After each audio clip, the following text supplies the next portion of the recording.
Միությունից պետք է, չգիտեմ, կյանքի գնով պահպանեին, դա պարզվեց, որ դա վաղուց նրանք, դեռ իրենց պապերը, չգիտեմ ովքեր, ավանդել են, իրենք անընդհատ մտածել են, երբ է գալու այդ 90 թվականի քվեարկության ժամանակը, որոնք քվեարկեն անկախ Հայաստանի օգտին։ Մեզանից առաջ անցան հին անկախականներից ըստ դրանք, դա շատ հետաքրքիր է։ Ես հիմա ձեզ կարող եմ հակառակ օրինակը բերել, որպեսզի դուք պատկերացնեք։ Վերջերս բոլորս անկախական ենք, միանշանակ անկախական ենք, այո, նոստալգիա կար 70-ական թվականների առատությանը, սովետական միության առատությանը, արտաբերական տնտեսության նկատմամբ մենք որ լավ տնտեսություն ենք, գիտությունը զարգացած էր, խոսքով լավ մշակույթի գործիչներ ունենք, շատ հետաքրքիր, կյանքը եռում է։ Ու թվում էր թե դա է, միայն այս նոստալգիկ ինչ-որ բան կա, հիշողություն։ Ու ես մի տարի է, արդեն ասում եմ, որ Մերենք անկախական լինելով, աստորեն դեմ չենք որևէ ձևով վասալության, որևէ ձևով հրաժարվում ենք։ Հիմա մեծ քաղաքական գործիչներ, որոնց թվում է թե անկախության մեջ թաթախված էին, ամեն ինչ արել, հիմա պարզվում է, որ չկա, հրաժարվենք որոշ անկախականության որոշ դրույթներից, հրաժարվենք։ Այսպես մի բան, այ դուք պատկերացրեք, այդ նույն բանը նշանը փոխվել է։ Մի ժամանակ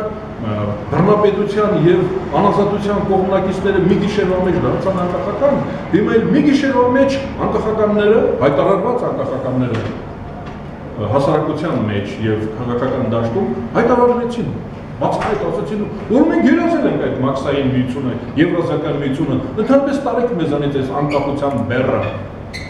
Այդպիսի բան կար, բայց հիմա անցնեմ սա բաներ, ես զեղում եմ, ուրեմն հիմա ինչ է կատարվում, Գերագույն խորհրդի ընտրությունից հետո այդ մեծ ոգևորությունից եւ այլն թվում էր թե անկախություն բառը որ ասեցինք, հիմա ամեն ինչ լավ է լինելու։ Այդ սոցիալական անարդարությունը, պակասը, աշխատանքի անվտանգության կանոնները, մենք այլևս աշխատանքային պայմաններում տրավմաներ չենք ստանա, երթևեկության կանոնները չեն խախտվի, դրախտ, պատկերացնում եք թե անկախությունը դա դրախտ է, ոմանք դա են սպասում, բայց ես հիմա պետք է ասեմ իմ երկրորդ բանաձևը, առիթից օգտվելով, առաջինը նա էր, որ մենք 5 անգամ պետություն ենք վերականգնել դրա համար մեզ հասնում է մրցանակ, աշխարհը պետք է մեզ մրցանակ տա դրա համար։ Երկրորդը, աշխարհի ոչ մի երկրում հայ ժողովուրդը այսքան վատ չի ապրում, ինչպես իր հայրենիքում։ Սա հետաքրքիր պարադոքս է։ Այսինքն պայմանները մենք գիտենք։ Պարոն Իսագորյանը շարադրեց, ես նշանները փոխեի, ճիշտ ասած, փոխեի նշանները, ինչ առումով, որ ի հեճուկս ամեն ինչի մենք էլի պահպանում ենք եւ այլն հաղթում ենք, մեր բանակը գոյություն ունեցող անարդարություն, մեր բանակը հաղթող բանակ է։